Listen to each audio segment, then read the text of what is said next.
What's the most creative way you ever followed your parents' rules just to drive them crazy? Growing up, my parents were obsessed with table manners. Their biggest rule was simple and brutal: no elbows on the table. My dad enforced it like a law. If he saw your elbow touch the table, he'd tap your arm with his fork. 3 taps in one meal meant you were washing dishes for a whole week. No arguing, no mercy.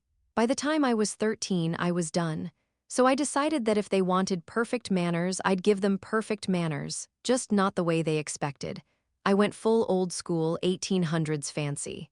It started with my words. At dinner, I stopped talking normally. "Mother, would you kindly pass the salt? This chicken is quite enjoyable, though slightly lacking in seasoning." My parents just stared at me like I'd been replaced by a stranger. The next night, I showed up to dinner wearing my church clothes and a clip-on tie. I pulled my mom's chair out, bowed slightly, and said, "Your seat awaits, madam." My little sister laughed, so I turned to her and said very seriously, "A proper lady does not laugh while eating." My parents thought it was a phase.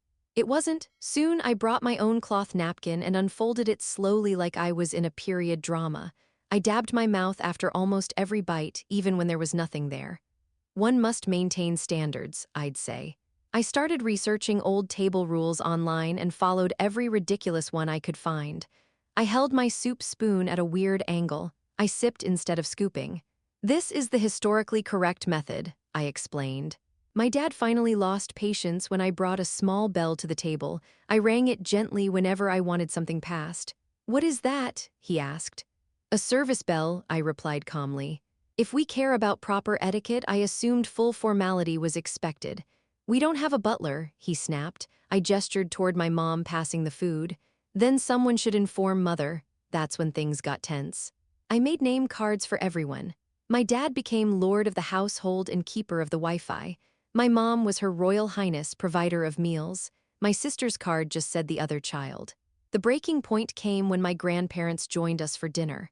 I arrived with a notebook and quietly wrote things down during the meal.